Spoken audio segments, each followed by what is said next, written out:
Speaking of age, I was talking to a young woman last week, and I mentioned how old I was, and immediately she said, "Oh, you have to tell me your secret."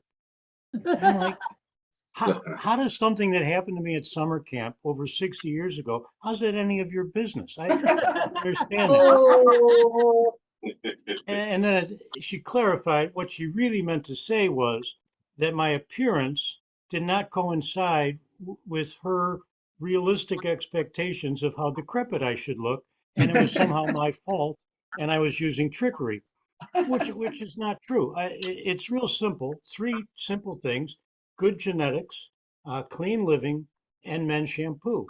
And as soon as I told her men's shampoo, she gives me this look like I had just announced my candidacy for presidency of a patriarchal conspiracy centered in The Hague. Nothing could be further from the truth. Men's shampoo is for everyone. Men, women, children. I recommend that you go to the store tomorrow and buy some, no matter what your gender or affiliations. Here's what you're looking for. You're looking for a big plastic bottle, dark blue, black, outside chance charcoal gray. If you're at the dollar store, you can find it in a clear plastic bottle, but then the shampoo is going to be dark blue, black, outside chance charcoal gray. On the bottle, you're going to see in three big letters, it's going to say men. It's not going to say men's. This is not a product exclusively for men. It's just going to say the word men. And the only reason it's there is so that men can find it in the store. We're not good at that. It's not men's shampoo. It's men. Shampoo. Over here, men. Also on the bottle, there's going to be a number. I don't know what the number is going to be, but afterwards it's going to say in one. And I'll explain more about that later. And then at the bottom, on regular shampoo, there's usually the name of a plant that tells you what the shampoo is going to smell like: a fruit, a vegetable, a flower. Men's shampoo doesn't have that. It has a random 5-letter word. It's kind of like playing Wordle from yesterday. Just any 5-letter word. There's storm. You can get ocean, sport. You want to know what relax smells like? Open up the bottle. That's what relax smells like. Ocean. Why not? And if you're in a big store, it's going to be in the men's section. Now, if you haven't been in the men's section before, let me walk you through it a little bit, because it's a lot like the women's section, but completely different. Like hair coloring. If you've been in the hair coloring section of the women's side, it's like an explosion in the Crayola factory. There are billions of color. There's every color that hair has ever been, ever dreamt of being, and at least 5 colors that hair should never, ever be. But you get to choose. They're all available. On the men's side, it's very different. The attitude in the men's section is, your hair's fine. Oh, wait, is that a gray hair? Ooh, get over here. We got to do something about that. You can't have gray hair. You will never get hired or laid again. We got to get rid of the gray. Now, think back. What color did your hair used to be? Brown, black, or yellow? Auburn. Did you just say Auburn? Get the hell out of here with the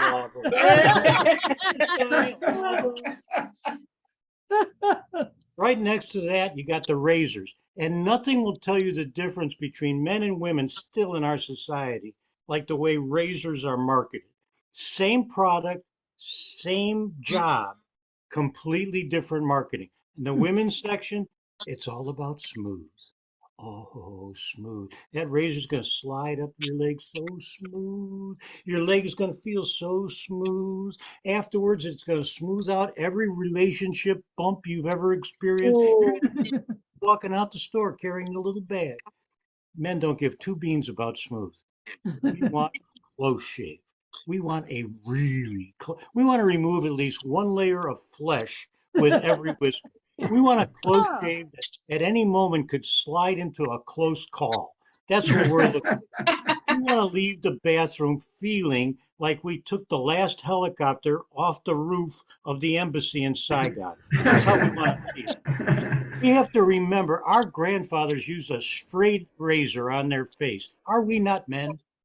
We want to be reminded that the only reason we're using this piece of plastic crap is that our Bowie knife is in the shop. That's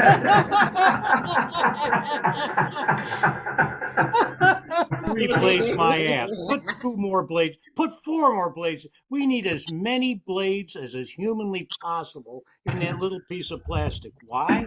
Well, you've seen the commercials. They're all necessary. That first blade's got to pull our skin so tight we can do a little drum roll to announce the action. Then the next blade grabs the whisker, starts yanking. The third blade jumps in. The two of them pull it out of its hole like it's Saddam Hussein. Then the next three or four blades just slap it around a little bit, shouting insults until that last blade comes through and the coup de grace. There's a French Revolution on our face every single morning. And then we celebrate with alcohol like men do. We take it and we splash it right into our open wounds and scream in victory. That's how men like to shave. And then we get to the shampoo. Now, there didn't used to be men's shampoo. Back in the 50s, if men didn't have shampoo, they just used lava soap. They didn't give a shit. Kitchen cleanser, whatever they had. But in the 60s, men started letting their hair grow long. Why? Made it easier to buy pot. Everybody knows this.